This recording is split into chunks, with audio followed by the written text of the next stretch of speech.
Hi guys, Squirrel here, I'm back with some Train Simulator. This time we're going to take a look at the BR Class 40. And this train is, well, you can see it here, the Class 40. It should be familiar to anybody, any kind of rail enthusiast certainly, but anyone in the UK, you'll definitely recognise the shape and colour of this thing. Even as a child, I remember this train. There was 200 of them made. They're a diesel train. They're a very characterful train, I think. It's a shame they're not made anymore. They've not been made for a long time, as it happens, but they are looked after by heritage societies now. And today we're going to drive the 4015. There's two versions here. This is the 4015 skin before it got its TOPS number of 4015, and then there's this version where it's got the 4015 written on the side. This train I'm using today came from the Steam DLC that you can get for the Class 40. And that is effectively a repackaged version of the Armstrong Powerhouse version. Now, the Armstrong Powerhouse version, I think, has a few bits and pieces more, but it also has some dependencies that you might need to get. Whereas when you get it on Steam, you get everything you need. You don't need to worry about anything else.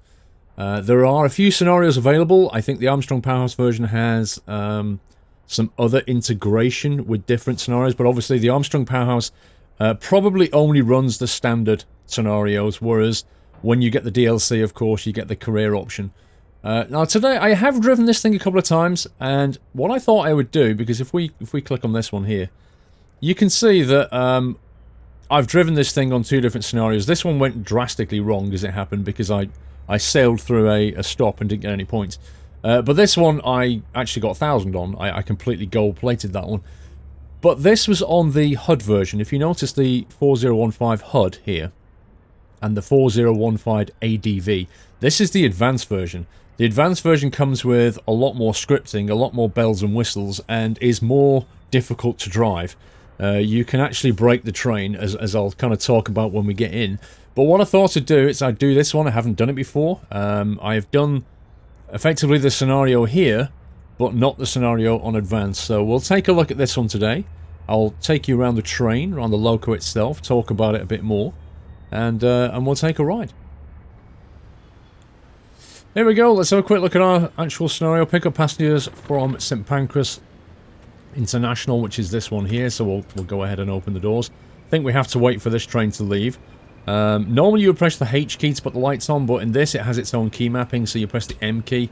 That will put the lights on and show the Class 40 Preservation Society, as you can see there. I think the engine is running. Yeah, it is, by all the smoke you can see. If we zoom in, I can show you the radiator valve covering here. If I press the page up key and page down, you can see that's the valve closing and that's opening like that. It's the ventilation into the engine. When it's a cold day, you need to close that while you start and get warmed up, and then you open it up later. Otherwise, you'll overheat the engine. Jumping back inside, we can have a quick look round us, just pay attention to the time we have left here. I'm going to go ahead and check that the AWS end has been changed. Change switches to on. Press Q to reset the AWS rows over there. So that makes sure that we can drive it from this end. If you don't do that, then the train doesn't actually know which way you're driving it, and so the net result is it doesn't go anywhere. So you need to pop that up. This thing actually has a cold and dark start as well, if you want to go for that. Then you've got to mess about with the battery isolation in cab 2. This is cab 2. You can see end number 2. Press Control minus and we come back to end number 1. So yeah, you can do all of that if you want to. I'm not going to do that today. If you press the left arrow key, you get this. Only on the advanced version you get this. You don't get this on the HUD version. But you can see here the engine motors, if you like. If you put too much power through these things, you will burn them out. Then you have to stop the train, turn it off, isolate those motors, and then restart the train, which is obviously quite bad. I'll talk about how not to do that in a minute, how not to burn them out. The other thing to pay attention to is the engine temperature. If you go too high on this, then the engine will eventually shut down. If it starts to overheat, you need to back off on the throttle. Unfortunately, this temperature display is not actually displayed here, which is somewhat irritating because it means I have to do that in order to check what the temperature is at. But if we start to work the train at low speed, then the engine will start to climb in temperature. There is a couple of lights here. There's a cab light, which you can put on at night, and there's an instrument light, which I leave on because what I found, and the dimmer switch is here, what I found is we need to pay attention in particular to this dial, and when we go through tunnels, we can't see it properly. Let me put the reverser into forward because we're almost ready to go. Now, the way this works is, this is the amount of power, the amps, if you like, going through the drive motors. We need to keep this under 1800. If we keep it under 1800, nothing bad will happen. As we start to go above 1800, it gets significantly worse. Certainly you go above the red line and it will blow these motors out the water, like I told you. You'll start to lose tractive locomotive force and it'll slow down, you won't know why. And eventually you'll kill all the motors and it will stop. So let's go ahead and we'll apply some power here. Let's make sure the brake is off. Release the brakes. And see if we can get momentum. And there we go. Right, so here comes the needle. Let's bring it up to about 60% or so. There we go, 50%. We're going to have to ride the needle a little bit. So what you do is you just kind of hold it under 1800. Allow the train to pick up speed. We'll have a listen to the beautiful engine in a minute. It is lovely. But for now, I just want to keep my eye on this. As the momentum picks up, you can see you can bring in a bit more power. But we've got a 15 speed limit, so you'll find that when you drive this train on advanced mode, you do have to play around with the dials or watch the dials quite a bit. You're constantly looking at two things, really. You're looking at the speed, which is here, but I find it easy to read the digital speed. You're looking at the speed and you're looking at the amps. You can do that, of course, and just, you know, do it this way. But I'm going to leave that turned on. 15 speed limit, so we'll just kind of cruise through that. But the biggest pain, like I say, is burning these motors out. You burn them out, and because you have to stop and restart the engine, you'll lose a lot of time, and you'll fail the scenario on career mode, definitely. So bring a bit more power back in.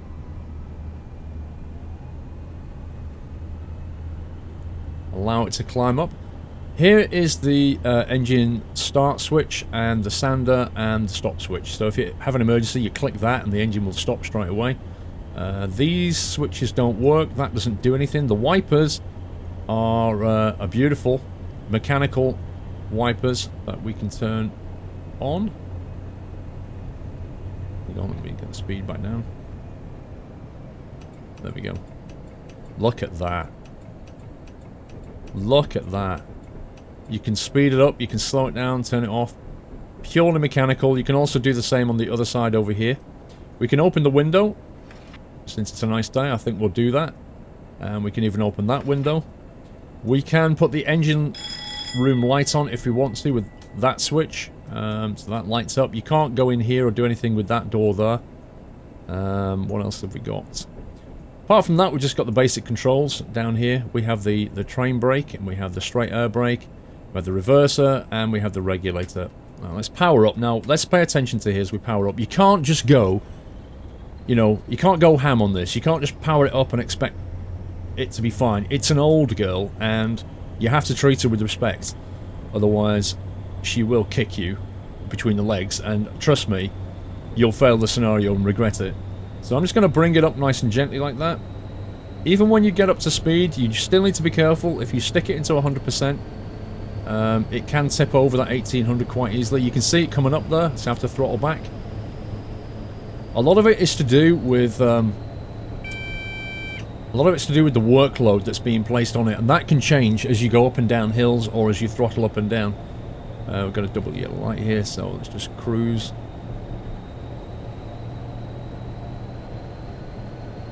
But yeah, there's very little kind of doing this or doing this because you can't keep your eye on these dials. This is the advanced version. If you want an easier life and just enjoy it, just go for the hood version. You can't burn out the motors on that. It's a much... Certainly I would recommend that you start with that one, because this advanced version is... well, it's advanced.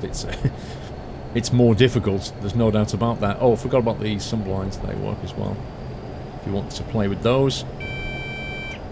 Okay. I think we just passed a single yellow, so I'm going to get ready to stop now.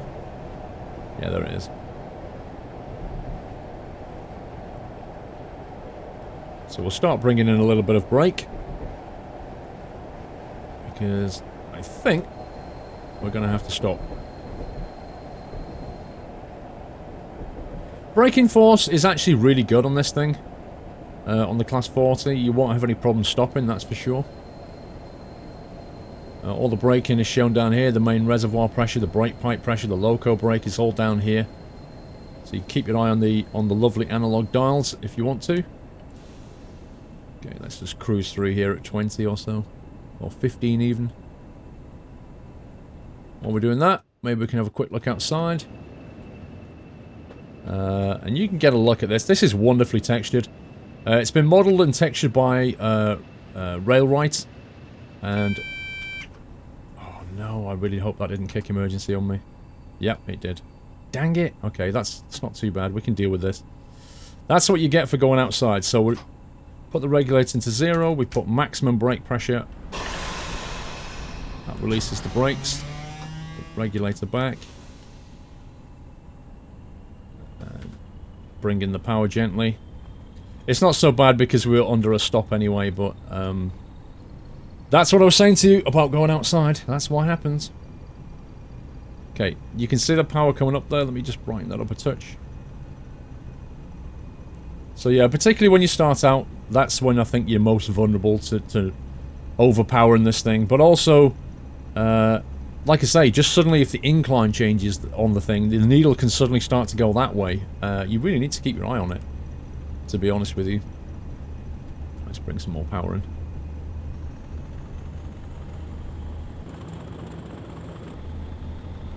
Look at that. Listen to that.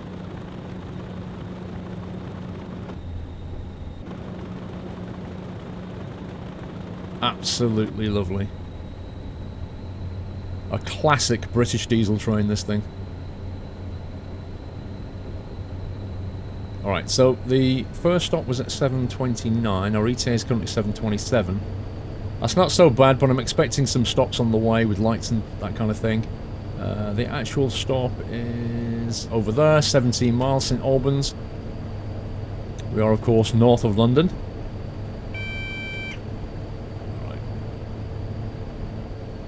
I reckon if we've probably got a bit of a slow train in front, so I reckon if we just cruise along here, we'll be fine. If we try and go too fast, then we're going to be chasing those lights, I think. There's probably a slow passenger ahead. Oh, the space key does the low tone, and the B key does the high tone for the horn. I'll show you that. Press the space key, B key. Space key. You can, of course, do it the other way.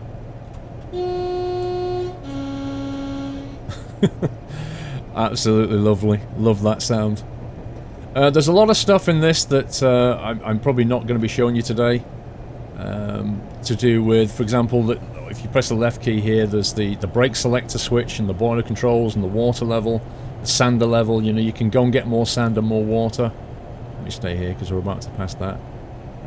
But certainly the brake selector switch on the advanced mode, you need to make sure you choose the right one.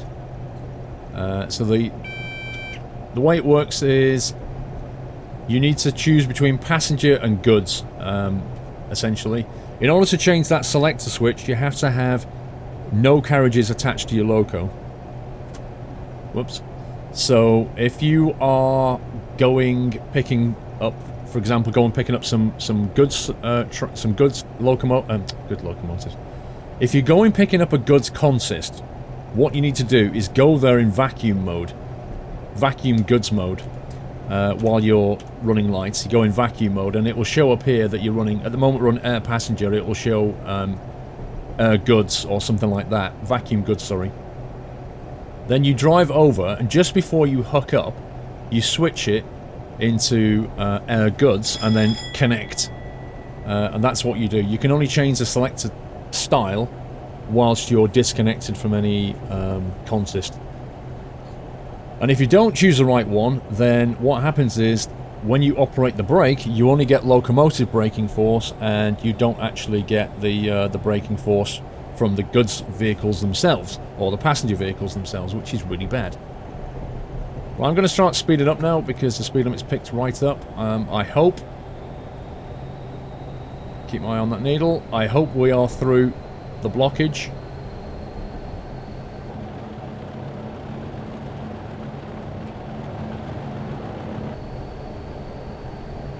taking a risk jumping out there, but I just want to show you guys how lovely this thing looks. We'll apply a little bit more power. Now we're at 100%, so we'll just watch that needle.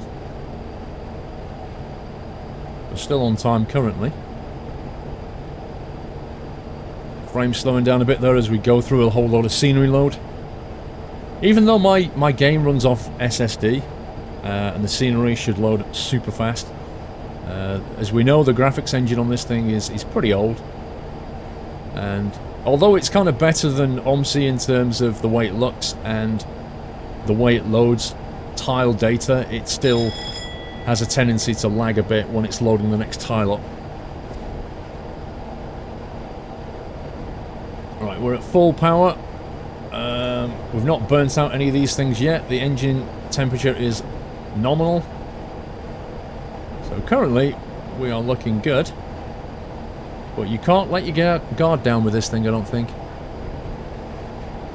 So there's some options, some key options around changing the head code character, which I couldn't quite work out where the head code character changes. Oh, there's a foot horn down here, by the way, look. Which is kind of nice. Yeah, you can't exceed 90 in this, but I'll be honest with you, you can't even get near 90 in this. If you're going down a hill, you could start to get to 90, but I've never managed it yet. Okay, let's have a look. There you go. Look at that. Isn't she pretty? I used to have one of these when I was a kid. On my little Hornby rail set, I used to have one of these. I also had an Intercity 125 as well, which is another classic British train. Stick our head out the window.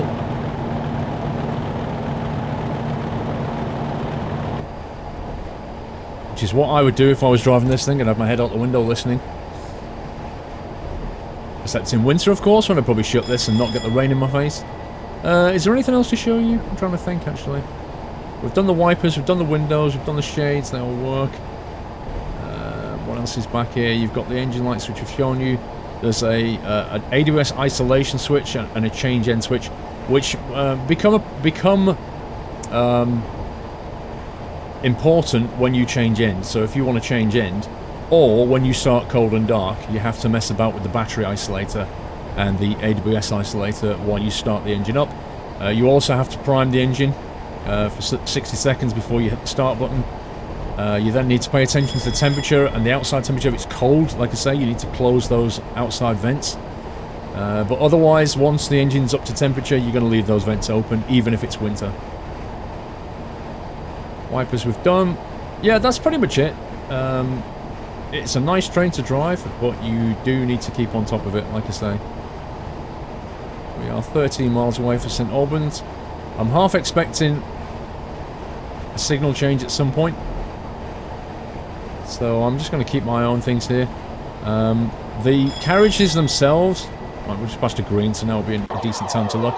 The carriages themselves are classic old school. You've got the light in the back, you can remove that if you want. Inside, it's very Harry Potter, with its first-class carriages. Let me just get past this signal. As things used to be in first class back then, you would get a carriage with 6 people in it, which meant that, you know, at most you'd have to put up with 5 people. They had their own door. It was all very nice. They don't do that, of course, because now they... Although in first-class passenger trains in the UK, what they do is they have one section of the carriage has, you know, nice quiet double doors on it. Anybody can walk through, and indeed people do walk through quite often if they go into the... if there's a buffet car on board, because the buffet car tends to be right next to the first class anyway. Although it's, what they try and do is do the loco, then the first class, then the catering, and then the second class. So the second class don't have to go through the first class, but inevitably it doesn't always work out that way, and people walk through first class. Whereas in this kind of old design, you know, people could walk past all they wanted and you were still nicely isolated. But that's a bygone era. That is not the case anymore. Right, 7:28 arrival currently, so we're kind of losing time a little bit. Don't think I'm doing anything wrong, but we're certainly not getting anywhere near that 90 speed limit that is mentioned in the manual.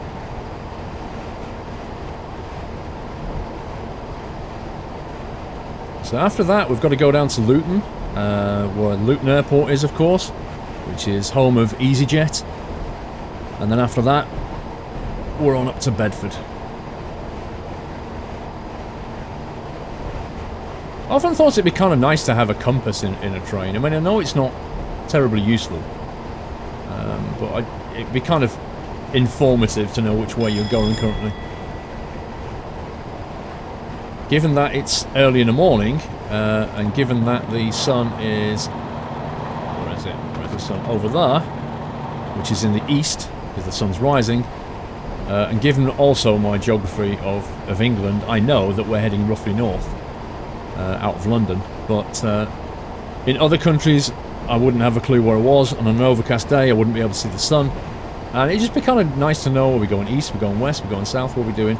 I suppose you can press the map key, and that will show you that you're roughly heading north, or northwest currently. So that's another way to tell, because the map there is shown, as a map is shown, it's always kind of north facing. So you can tell that way, I guess. Going up an incline, 9 miles away, so currently we're doing all fine.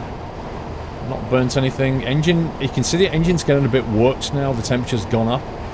It's not quite in the orange. But if it ever did get up into that orange, or even up here, we'd have to back off on the throttle to let it cool down. And if it goes into the red, it will shut down, as I say, and then we'll have to wait for it to cool down, which is certainly going to ruin our career, and probably not make any of these passengers very happy.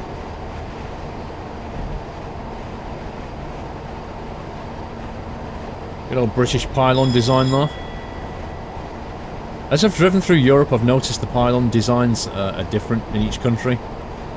And I kind of take an interest in it. I know it's a random thing, but it's something that I always noticed, you know, even when like I flew into Prague, as I was landing, or I was flying into Sweden, I noticed the pylons straight away because they stick out the ground. And the design of them, I'm like, huh. They always correspond to a basic design, which is hold the cables in the air, have the isolators, you know, so that it doesn't interfere with the steel itself, so it doesn't ground itself. You know, it has to be isolated away from that. So you get those kind of weird donut-shaped things, which isolate the electricity in the cable away from the actual pylon itself. You always get that, but the designs themselves are quite different in the way they laid out. And they even, you know, in other countries they tend to paint them, whereas in the UK they're always a silver, like a silver steel colour, unpainted. But in other countries they paint them. 7 miles, and we are going downhill, so we're going to watch a couple of things here. We're going to watch the power, and we're going to watch the speed. Make sure we don't exceed anything. All while trying to keep our eyes on this thing, just in case there's a signal change, for whatever reason. Engine should start to cool a little bit now. We're going downhill. I've yet to work out at what point to brake on this thing. Like I say, the brakes are pretty good, but every loco is different. Every train is different. We don't have that many carriages on the back, so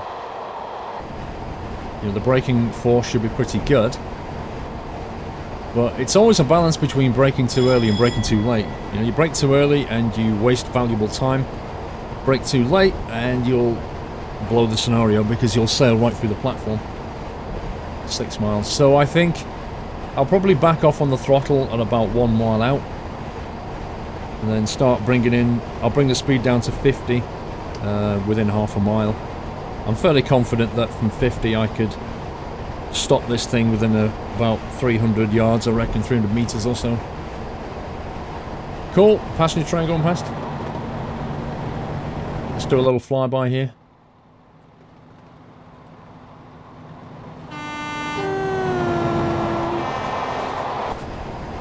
Oh, good old Doppler effect.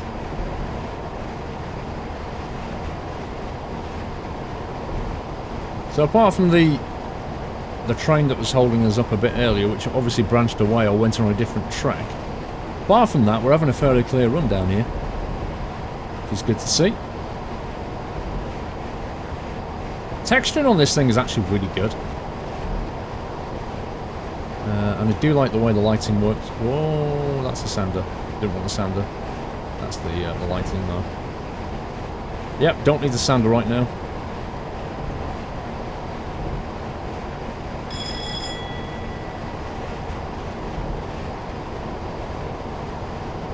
Luckily, I didn't press that one, which is very cleverly guarded. You can see why they put that in a guard. You know, accidentally want to kill the engine. Cab heater and both cab heaters here are just switches, you notice. Now, what's curious about that is it's just on-off. There's no temperature control. So the poor driver's got to switch that on and just get heating and then turn it off whenever he gets too hot. I mean, I guess he could open his window to cool things down a bit, but I find it weird. You'd think even, you know, like the old OMSI buses, there would be like a lever where you could just move between hot and cold and bring a mixture in. It's always useful to be able to do that. On-off, pretty weird. What else have we got? Route indicator, which is here. Tail lights A and B side, and the cab light inside. We're not going to mess with those. 3 miles. St Albans. You can, of course, press that, or you can just press the Q key when the AWS fires off. You can just press that if you want to. That's pretty much about it for this train. So far we're doing okay, but if I burn one of those motors out, which I'm going to try really hard not to do, I have done it in the past when I've been playing with this thing and not really read the manual. I've been cruising along, and all of a sudden I'm losing power. I'm thinking, why? And you sort of bring this sheet up and all these are red, and you're thinking, how did I do this? The advanced trains, what can I say? You have to read the manual.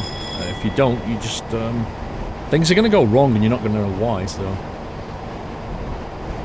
The HUD version's pretty simple though, if you want to just experience it. Okay, we're going up an incline and then into a 100 limit. And I can see a yellow light ahead there, so I'm just going to back off on the throttle now.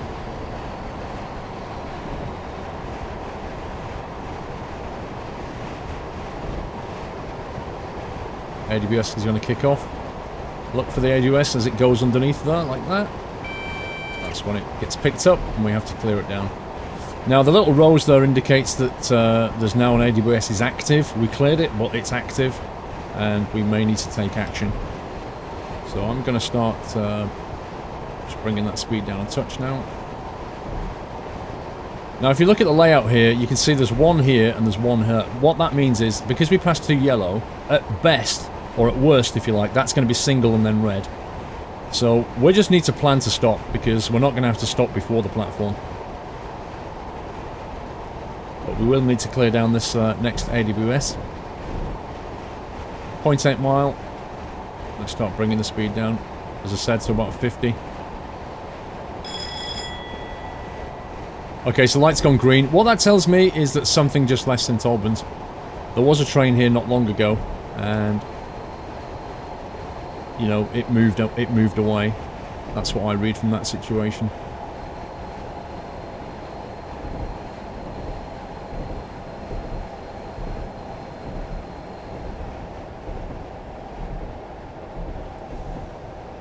Okay, 45, release the brakes.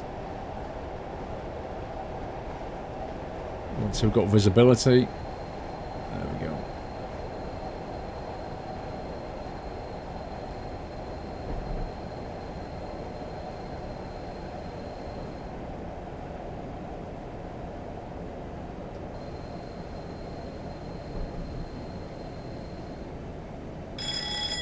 Not bad, but I think I may have left it too late, I'm not sure.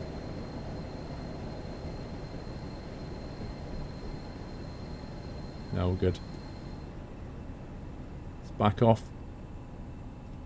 Let it cruise up to the line. So we did have enough braking force, but I was getting a little bit panicked. Let's try and get the whole train on. Like I say, I'm not 100% sure on the braking capabilities of this thing. But I think if we get to the start of the platform at 30, I think, you know, you can pretty much cruise and always be able to stop. That'll do. Stop there. Open the doors. Have a look at this beautiful train. It's beautiful, isn't it? You can't not like this train. It's just... It's so classic. There's a number on the side, 4015. I need to try and find which routes these things operate and go and get a drive on one. Just as a passenger, of course, just in the back here, but... Looks like we've got some spacing here. We're only due to pick up at 7:29, depart 7:31, so we're going to have to wait for a couple of minutes. So that gives us time to just have a quick look around the platform. See what kind of modelling we've got. There's a church over here.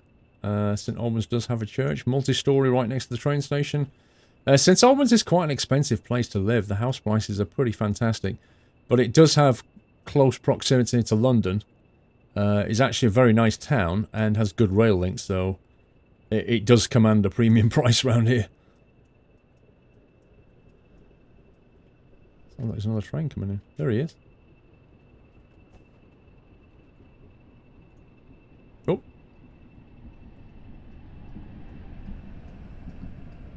Nice. Of course, there's obviously electric here. We don't worry about electric. We're diesel power. I'd love to be able to let you hear the engine from the outside, but the problem is, particularly at the start, you've got to keep your eye on those meters. I like how people just appeared. Did you see that? She just appeared here.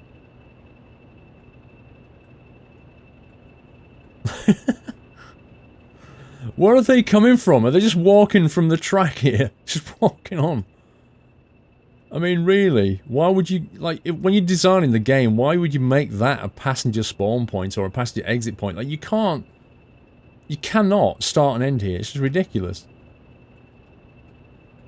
Somewhere down there should be a spawn, and then there should be some routing around here for the passengers to walk around. But there should never be a spawn-despawn point there.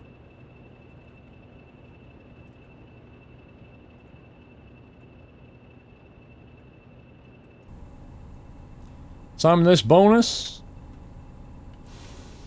Okay, let's get moving.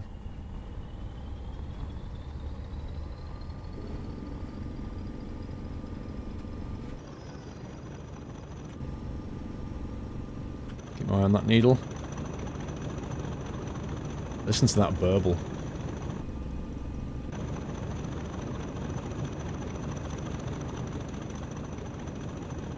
The thing is about it is, it hardly sounds like it's doing anything.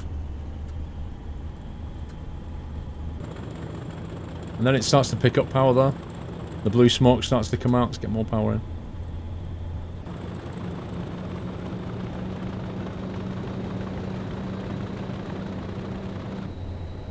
A bit more power.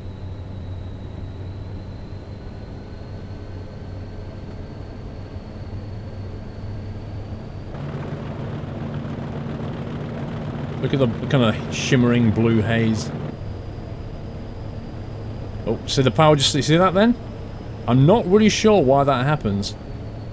But the needle was on 1800 and then it always seems to happen around about that speed. It's as if it... What happens is it kind of...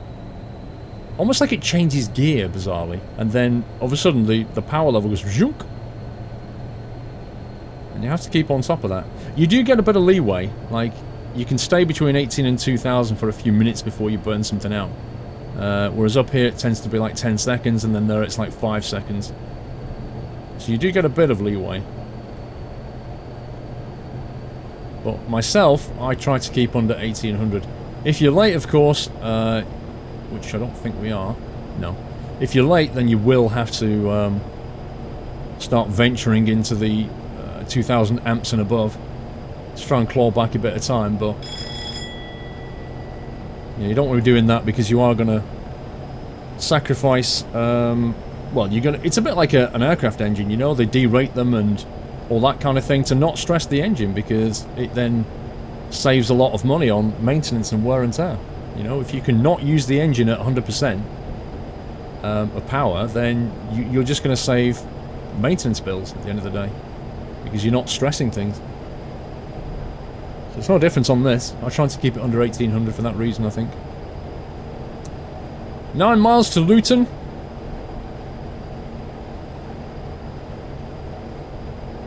Arrived 7:43, currently arriving 7:42, which to me implies that we're going to get a fairly clear run.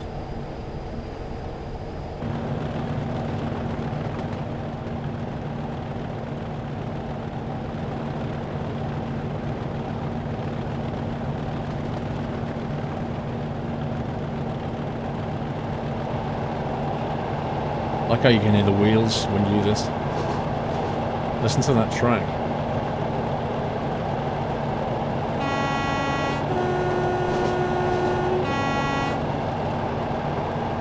Exquisite. Oh, look at that. We can actually see inside the carriage then. It was empty. Did you see that? I find it annoying the way they've fogged up the windows so they don't need to model the inside. I kind of hope that they would... Well, they've not even put passengers in, have they? And they can even have passengers walking past. I don't know if that's a limitation of the game or not, but... It would be so cool to have passengers walking past while you're in that view.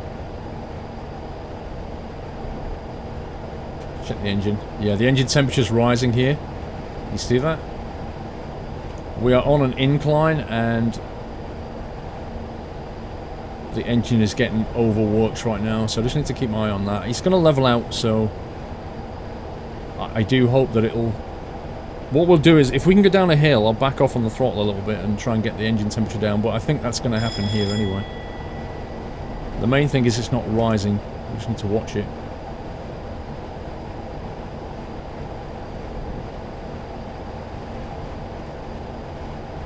Good old English countryside. It is lovely. At its best, England does look lovely. Lush and green.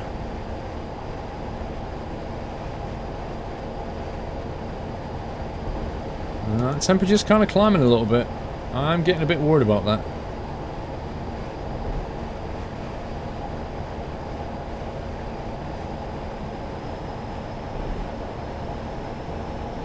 We can see the brow of the hill though, then we're going to level out, I think. Okay, it's stable, that's the main thing. If the incline was increasing, I'd be getting worried. We might have to slow down at that point.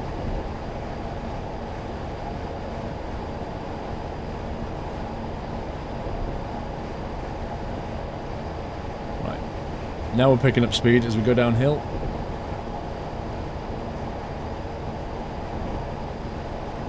Our time, ETA time is creeping up, so I'm worried about backing off on the throttle, because if I do, it might make us a bit late.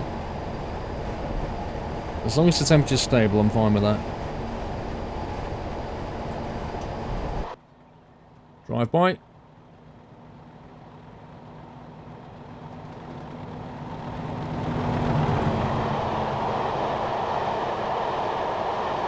Lovely. The other thing about this train is because of all the scripting inside of it, you can't just press the F2 key and save the scenario. It's not that simple. There's a little mini procedure that you have to go through before you save it, but to be honest with you, it's entirely pointless, because if you need to save the scenario in a career mode, what you have to do is you have to bring the loco to a stop. I think you have to turn off the engine or something, I can't remember now, and turn off some of these switches here, and then you can save it. And then when you load it back in, you have to do the... Oh, you have to put it in neutral as well.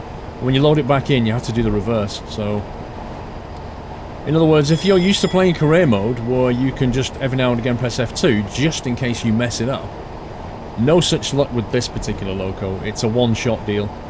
You either have to drive a great scenario first time, or you're loading it back in and doing it again. So in that sense, it really is advanced.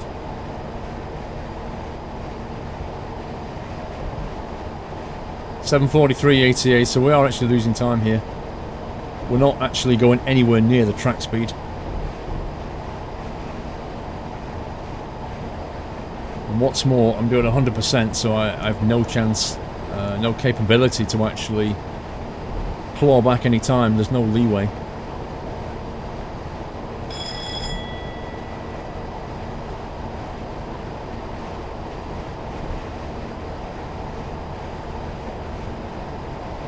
Brake demand, temporary isolation fault, train override, TPWS. None of this is operational, by the way. None of this either. To be honest with you, the texturing on that is a little bit... It's a little bit low res, if you ask me. I mean, look at that. You can't even read that writing properly. Compared to some of the other texturing that's going on, like, you know, all this here, you can read that perfectly. Why did they skimp on that? Like, for me, just... make the best textures you can. Make it look the best you can. It doesn't matter if it doesn't work. Just make it look superb.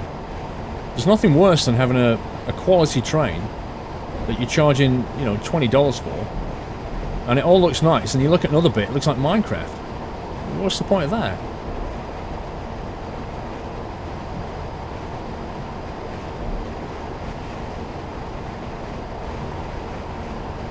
That temperature is still climbing.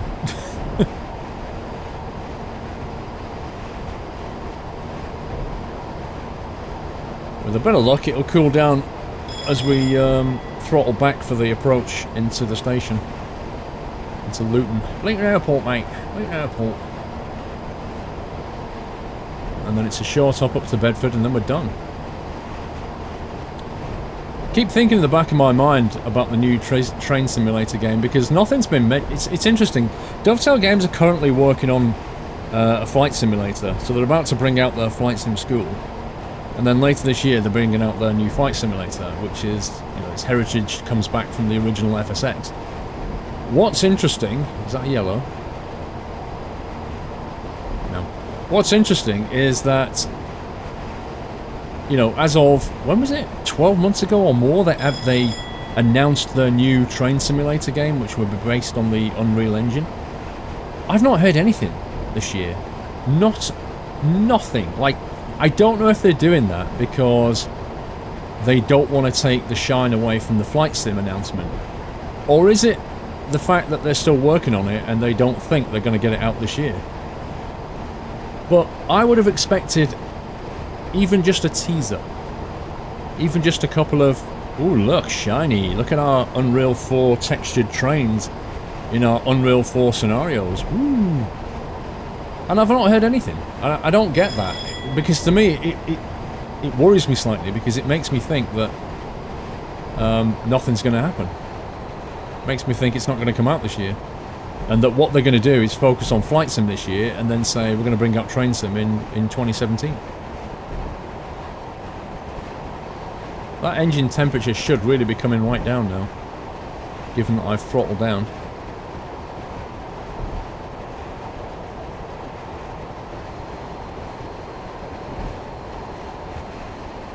Okay, so I'm going to aim to pass the start of the platform at about 30. And then mid-platform I want to be doing about 15, I think. That's my objective here.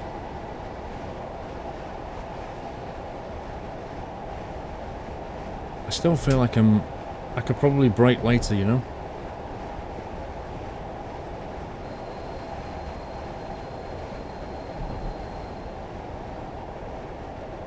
But I just feel more comfortable slowing down earlier than later.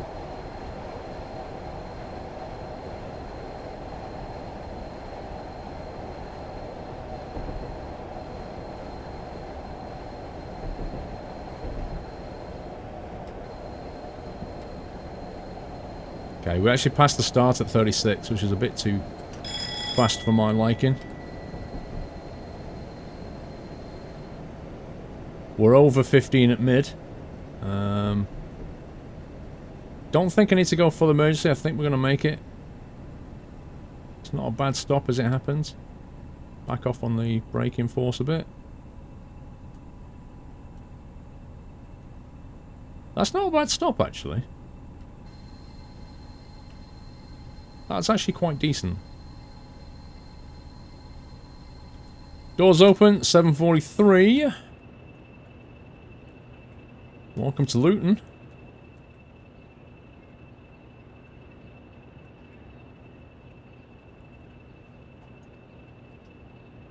So we've got a few minute wait again. 7:45 departure.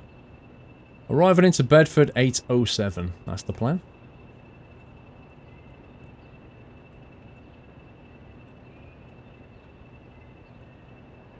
Let's have a quick look around. Pretty good modelling again. All the cars are there in 3D, which is a nice sign. Lots and lots of chimneys and houses over there.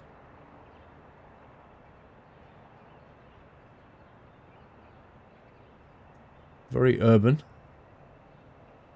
Be kind of nice if you could see the airport in the distance.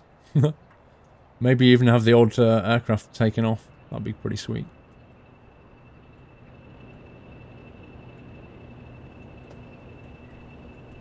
Oh look, there's us.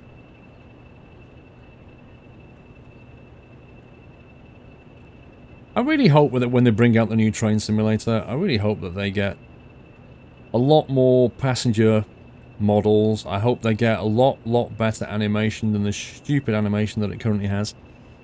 I hope that they do more sensible things rather than, you know, people sitting around, people standing, not just looking at the watch all the time. Pathing is better. People actually get on the train. You know, they've done it in other games. I'm pretty certain they could do it down at Dovetail if they tried.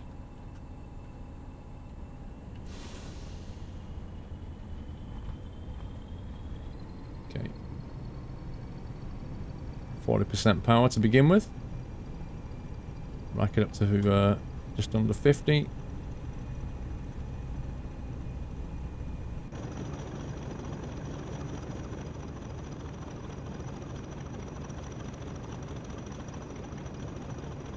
Texture in here, look at that.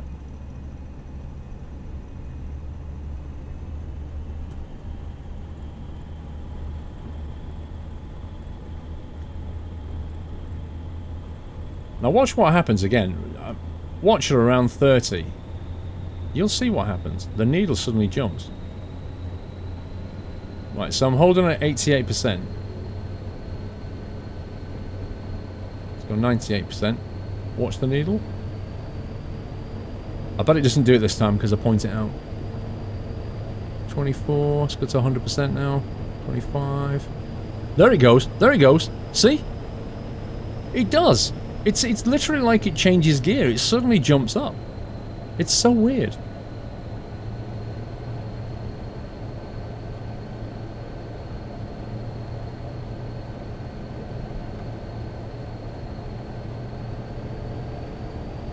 Let's try and get our momentum up because we've got a bit of an incline. Oh wow, that temperature is not coming down, is it? Flipping heck.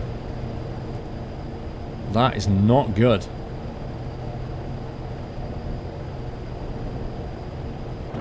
Just double check, I did actually open the shutters, didn't I? What is it now? Page up will open the shutters. Page down will close them. Page up. So they're definitely open.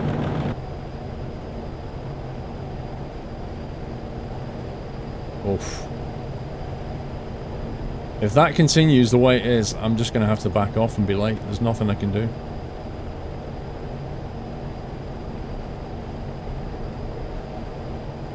Because if at the end of the day, if I get an emergency shutdown, we're going to lose a lot more time than me backing off 10% on the throttle.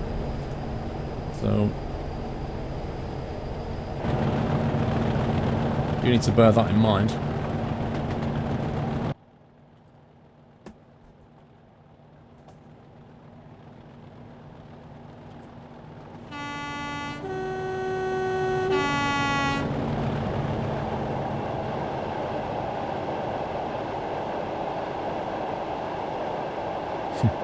I love the sound of rolling stock.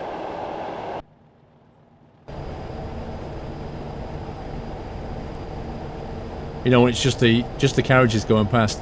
You get that on the massive freight trains as well. Once the engine's gone past, and you just hear the rolling stock going past, just that classic noise. stable.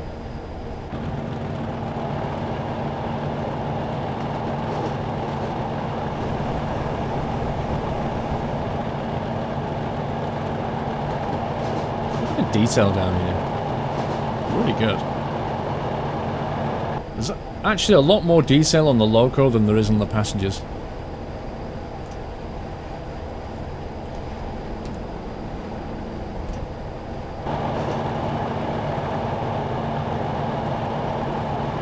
It's so slow to pick up speed though. I mean, 51 miles per hour at 100% force. You know, it's not the quickest thing in the world, is it? ETA 806. We're still on track. I've not broken anything. It's the main thing. Stick our head out the window. Wow, I don't even get to high-five anybody. Can you imagine high-fiving somebody at this speed? 56 miles per hour. High-five. I think you'd probably break your hands. Texture on those windows is a bit low.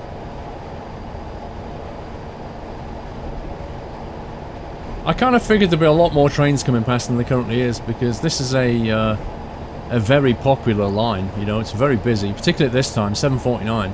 There's going to be commuter trains going down here every 10 minutes, at least. And yet, we've not really seen that many.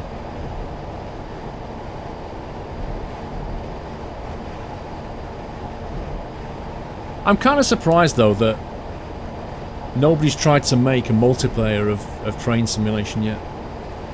In the same way that in Flight Simulator world, you can connect to a network, and you know, you can file your flight plan, and there are people who will take over the ATC side of things, and you can talk to them and get your clearance and all the rest of it, and they make sure that you don't crash into each other.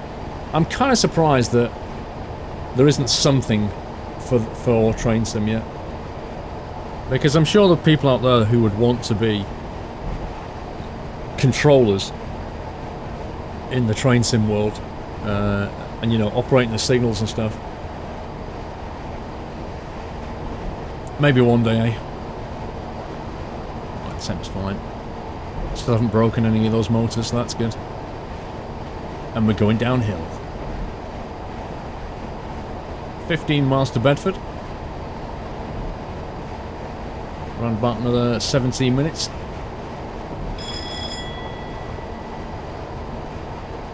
So far, not doing so bad. As long as I don't, go through any red lights or cause an emergency stop or anything, then we're on track for a pretty decent score at the moment. If I get there on time, that is. If I get there on time, I'll get the full 240, 250 points or so.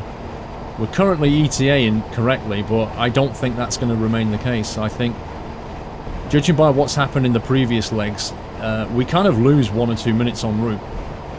And I'm not really sure why, if I'm honest with you, because I can't do any more to get there any quicker. But I reckon we're going to get in at 808, I'd guess. And I'll probably lose some points. At the very least, I should get a silver. But I'm kind of hoping for a gold. Gold medal. Olympics. Isn't the Olympics soon, actually? Because it was London 2012, so the next one's 2016, isn't it? Blimey, that's come round quick. I mean, I don't want to say it feels like yesterday since the London 2012 Olympics, but given that I was working in London and driving past... On the train, I was going past Stratford, which is where it was. I watched the Olympic Centre get built every day. For years, I watched it from nothing. I saw them clear the land. I saw them erect the stadium. I saw them erect all the other stuff around it. I saw everything being built. I then watched as they tore it all down, apart from the stadium and the cycling track. They tore down the swimming pool, I think. It was quite a shame, actually. You know, they built all this stuff and then tore it all down. It's like, what the heck? What is the point of that? But yeah, I mean, it was, what's 4 years ago? I just can't believe that. It's amazing. Thing is, it was all over so quickly. I mean, 2 weeks and it's done. the Olympics. It's quite bizarre. It's like this massive circus that just kind of rolls into town, and then after 2 weeks it just goes away. It was good though, it's pretty well run, the Olympics 2012.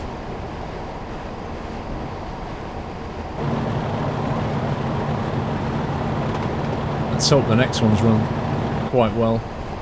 A couple of years ago they were talking about everything being a bit behind and stuff not being ready on time. We shall see. I imagine people are working around the clock down there at the moment.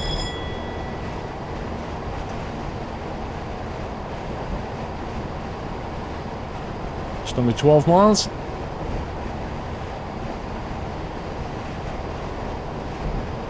These lights come on as well when you're when you stop the engine. You get a engine stopped and a fault light come on. The wheel slip I've not really seen yet. Hello. I've not seen the wheel slip light yet. Well, I don't know how we're going to get there on time at the moment because we're now looking at a flashing symbol, which means a track speed change. So we need to bring our speed right down.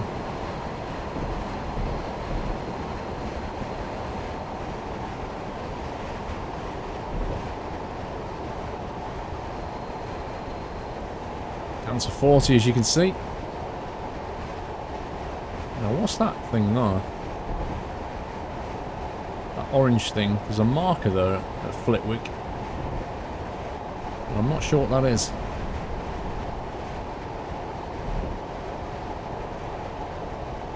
So yeah, we're not going to be on time I don't think. Unless the scenario's got this thing built in.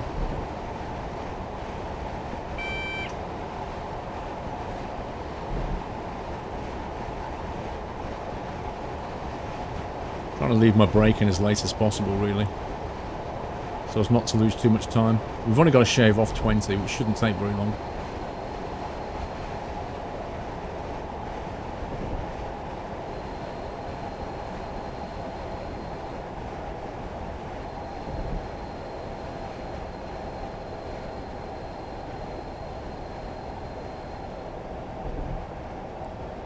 Flitwick Junction. Apparently. There we go. There's 40 as we go through.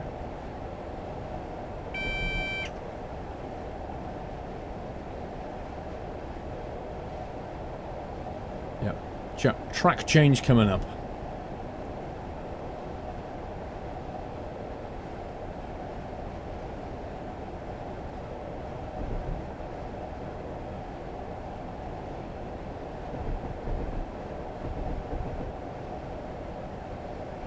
Cool. That was pretty nicely executed. Let's wait until we get through that. Oh, another one. Looks like we're switching for a branch, maybe. Is that the case? No, I don't know why that's happening.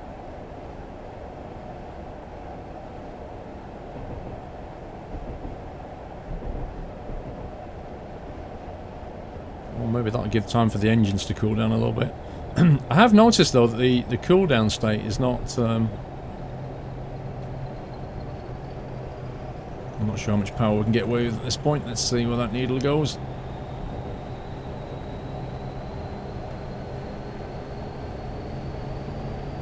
Okay, looks like we're alright with 100%.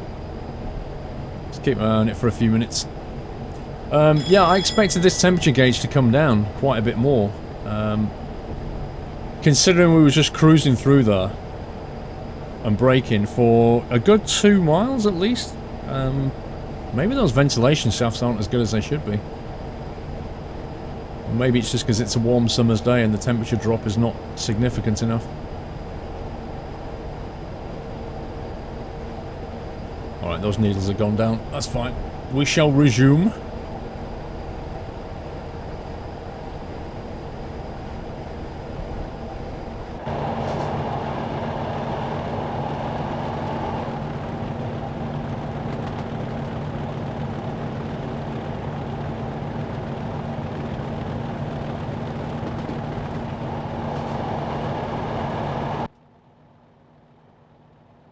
That's even better because we're on the same side as the track now, look.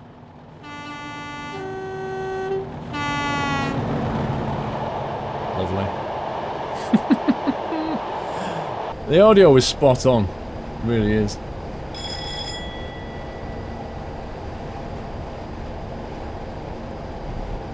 .807 ETA, so at the moment we are on time.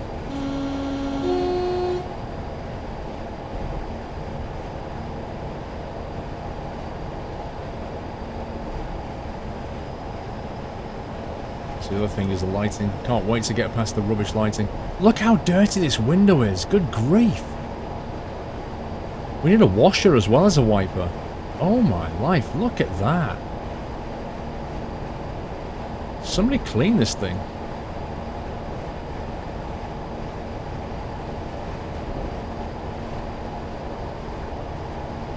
Oh, hello. Look at that. So much quicker than this. He just flies off.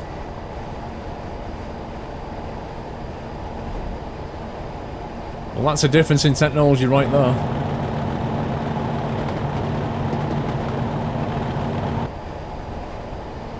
They need to keep these kind of locos going for as long as they can. Usually they end up being too expensive to maintain.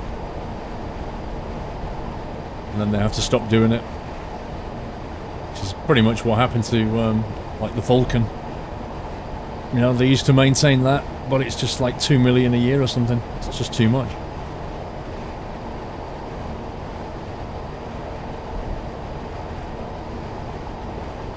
Totally get that. It's just a shame. A lot more countryside out here.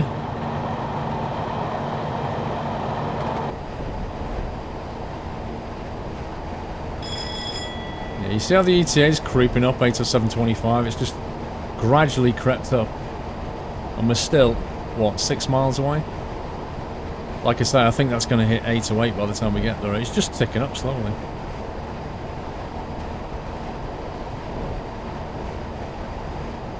This thing doesn't do anything. You can't lift it up, you can't press it, you can't do anything.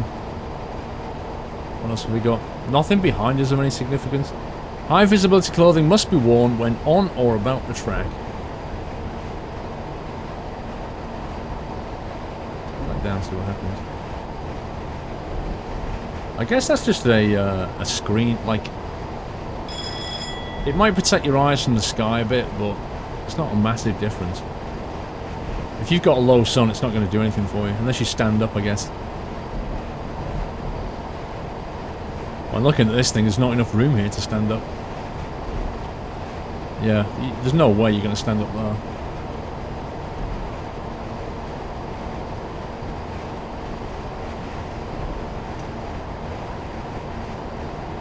Right, less than 5.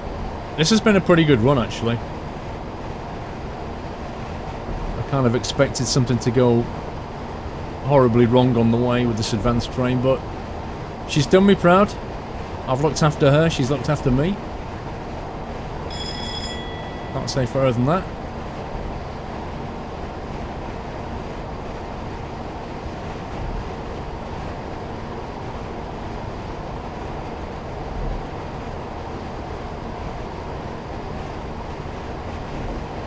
I have to know what that does.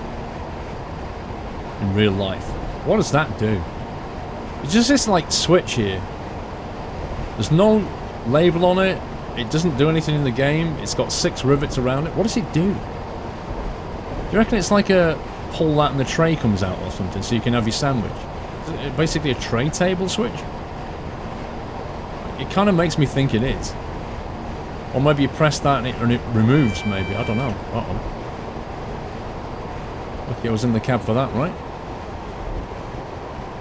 Looks like the fun and games is not over yet. It's really annoying to have to be slowing down, having built up 75 miles per hour. Ah, yellow light. Dang it.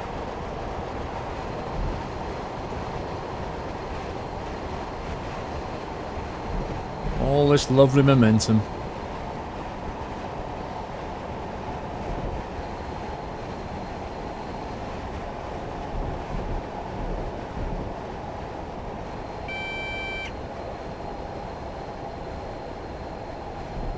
Oh, it's gone to double. That smacks of something cruising in front of us. So let's keep our speed at about 50 and hopefully we can chase the lights.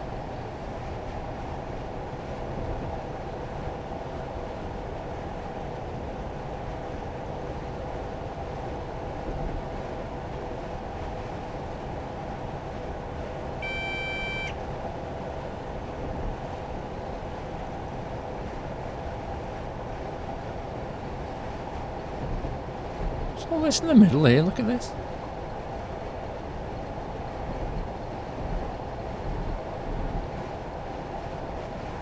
Whoa, was that a red light? Are you kidding me? Didn't we just have a double yellow?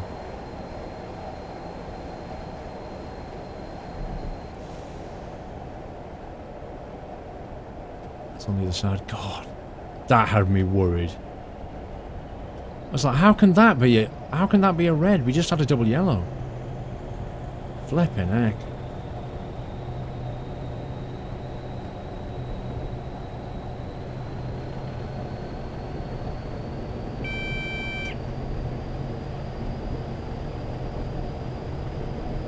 Okay. Now we've got to try and balance this between chasing the lights and not losing too much speed.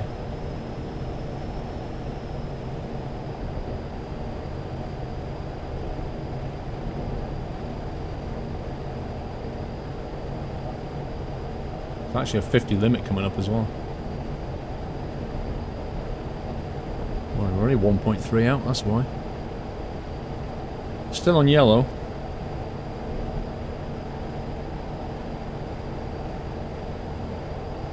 I figure we can get down to this stop at about 50 and then cruise through the 50 zone and then we're pretty much going to be ready to stop. I think the red signal is going to be at the platform.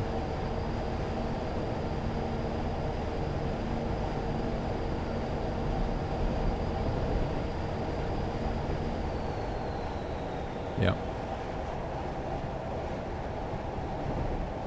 That's what's happening. We may even have a track change, I'm not sure.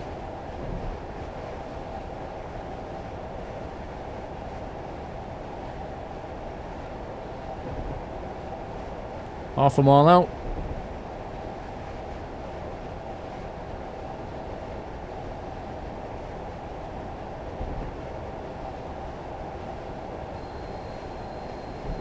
Let's get the speed down a little bit now. Don't want to mess it up at this stage. That would be rage quit territory.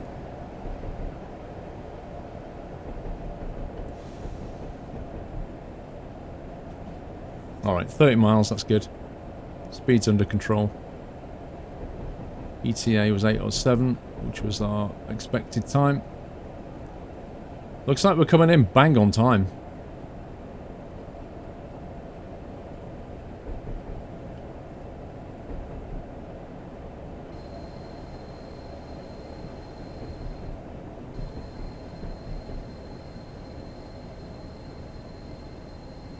Miles per hour.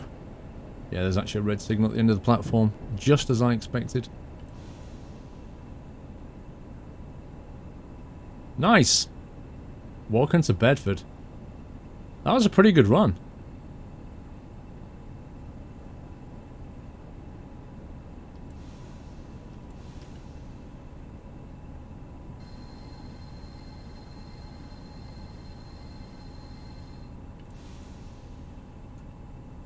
Go all the way to the line here.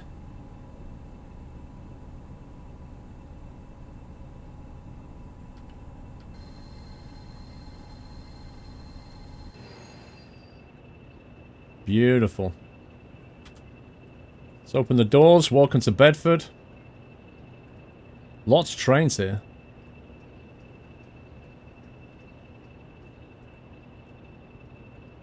Passengers are getting off.